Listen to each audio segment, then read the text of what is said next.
যদি 3 দিনের মধ্যে যদি মংলা উপজেলা মাদক মুক্ত না হয়, যদি অপরাধ মুক্ত না হয়, আমি স্বেচ্ছায় আমার চেয়ার থেকে চলে যাব। আমি এই কথা নির্দ্বিধায় বলতে পারি। কেন বলতে পারি? আমার শরীরে রয়েছে সেই সাহসী রক্ত। আমার হারানোর কোনো ভয় নাই। আমি এখানে কোনো তদবির করে আসি নাই। যার হারানোর ভয় থাকে না, তার কি কোনো ভয় আছে? নেই।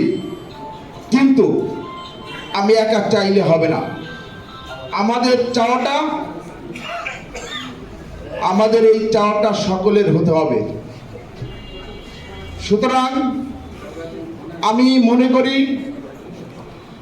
বাংলাদেশ সরকারের যে চিন্তা চেতনা, যে ভাবনা, নবনির্মিত সরকারের যে দূরদর্শিতা, আমরা সকলে সেই চাওয়া পাওয়াকে বাস্তবায়িত করার জন্য আমরা সকলে একত্রে কাজ করে যাব।